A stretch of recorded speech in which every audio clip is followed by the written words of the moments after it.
Hey there everybody, it's Caitlin, your geeky girlfriend, and as you can see, we're in the car again. There's some traffic, so we're gonna hands-free talk about the latest book that I read.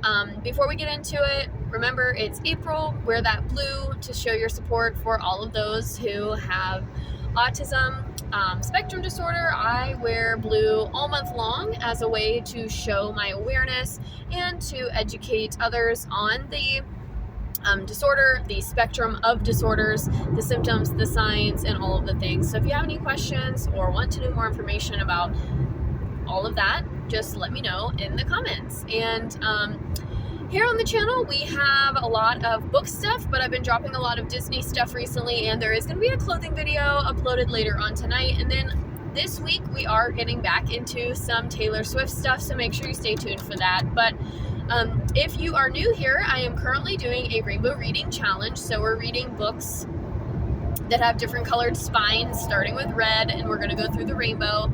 And we're going to actually do all of the additional colors, including pink, black, white, and brown.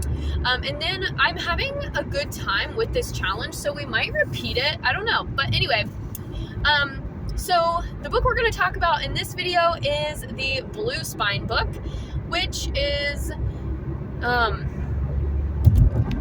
November 9th by Colleen Hoover. And I know some of you are probably thinking, that doesn't have a blue book, a blue spine. That's like a gray with red and orange. The copy that I have is the blue cover with the white lettering that says November 9, and it has like the dandelion on the front that's pink. That's the one that I have. So yes, it does count for blue spine for me. So let's get into it. Now, I read this book I can't even say that. I read it in a few days. I wouldn't say I devoured it. I wouldn't say that I ate it up like I did the cheat sheet. I just kind of made my way through it at a pretty leisurely pace.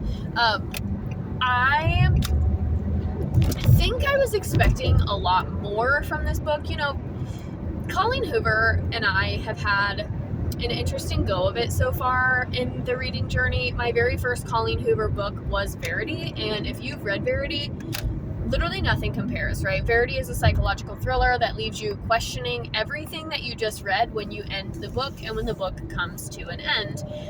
And it also is a little bit spicy, and it's definitely very adult, lots of adult language. And what threw me off about Verity when I first read it was that I thought that Colleen Hoover was a young adult author. She is not.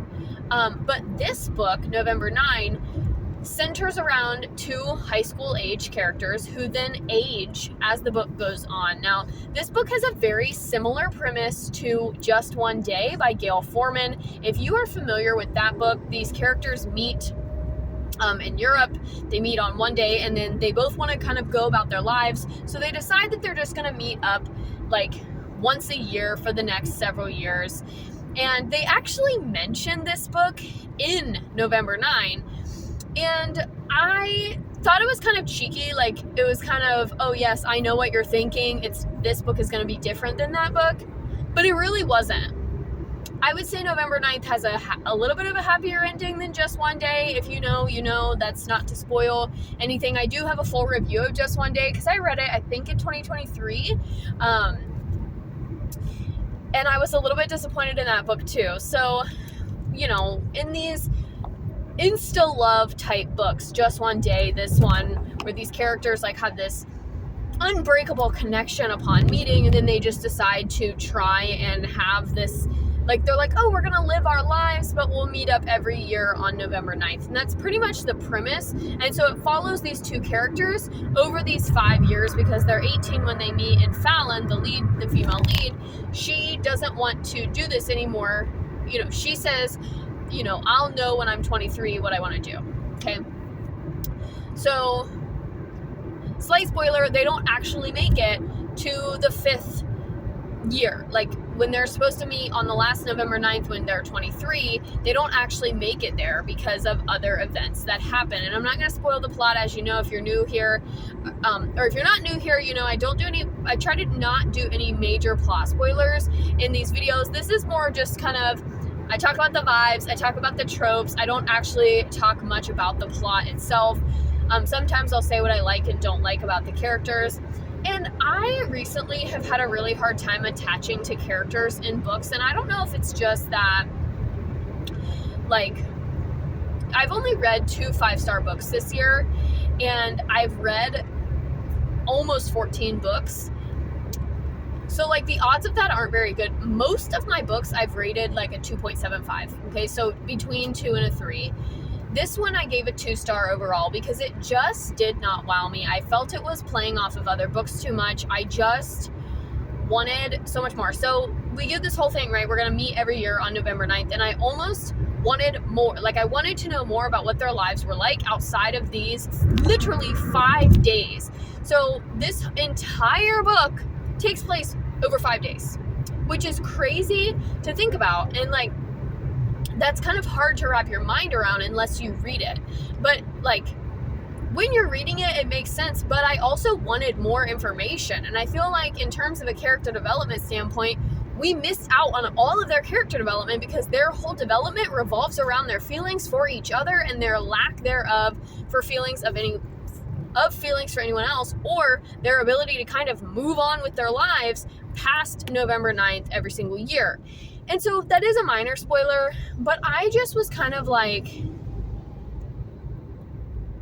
okay. And then the plot twist that's supposed to be a twist, like, yes, it was a plot twist. I didn't see it coming, but it didn't wow me. And I think that's my problem. And most people are going to be like, oh, this book, because a lot of people don't like It Ends With Us by Colleen Hoover. And now that is true for a lot of other reasons that don't really have to do with the book. But It Ends With Us had an intensity that November 9 just doesn't have. And I think I've read now 2 Colleen Hoover books that are a little bit intense, and this one just didn't have the same level of intensity. And I know that you're supposed to look at each work of art by an author differently because each thing has its own vibe, blah, blah, blah.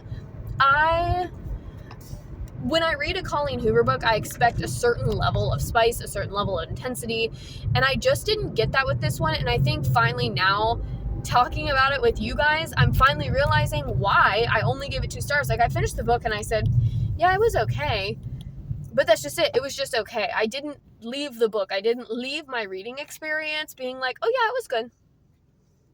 It was just okay.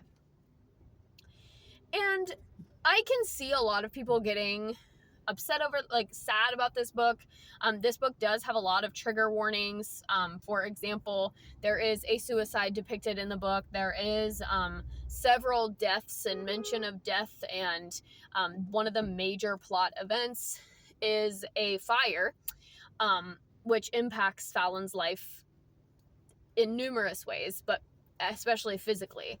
And that's kind of like and that's supposed to be the big plot twist, right? But yeah, I don't know. So yeah,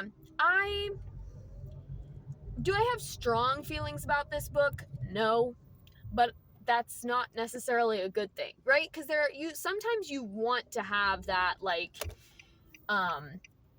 really visceral reaction. You want to have that strong connection to characters. You want to be, like, raving about this book and telling everyone that you know, hey, you got to read this book, especially if, like, your group of friends has similar taste in authors, right? So my friends who also like Colleen Hoover, I want to be able to say, oh, have you read this book?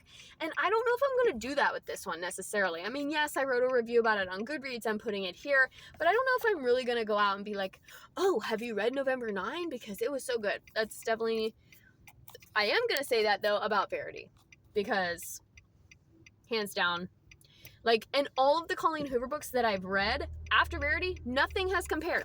Nothing has compared. So I'm going to continue to compare all of her books to that, because that book had I read that book so fast. I still remember the events of that book very clearly, and it was just a good book, and I enjoyed it, and a lot of people don't like that. So Colleen Hoover is one of these authors that's very controversial, and some people love her, some people hate her, and some people hate her characters, some people love her characters. Like I said, I can go back and forth. I still am picking up her books and trying to read them, but I definitely have not found one that I like more than Verity. and I now have read 4 of them. So if I had to rank, so the books that I've read by Colleen Hoover are Verity, It Ends With Us, It Begins With Us, and now November 9. This one probably goes above It Begins With Us, just because I felt It Begins With Us was totally unnecessary and totally unneeded. So this one probably would rank 3 out of 4, with It Ends With Us beating it out for the second place spot, and then of course Verity number 1. But, oh sorry, it was kind of a long day today, guys. But yeah, so I think that's all I have to say about this one. Spice level is pretty low. I would say they mention, like, they talk a lot about kissing. They talk a lot about sleeping with people and having sex and all that. Like, they talk a lot about it, but you don't actually witness any of it. Even, like, everything that is actually explicitly said is done closed door. It's like, oh, he pressed himself into me, and then they wake up the next day. So it's like a little bit, maybe like a 1.5, maybe, depending on your level of what you think is spicy or not.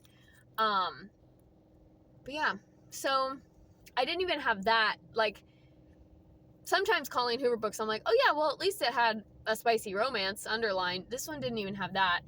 And it kind of starts out YA, and then it goes into more adult as they age. So that's an interesting storyline, that the characters actually age. But again, I feel like we missed out on a lot of their development because we didn't read about their lives outside of these 5 days when they actually interact with each other. And is that love story fine? Yes, it's fine and dandy. There's nothing wrong with it. But I think, wanted more out of it. So thanks for hanging out with me on my afternoon commute today and kind of going through the traffic as always.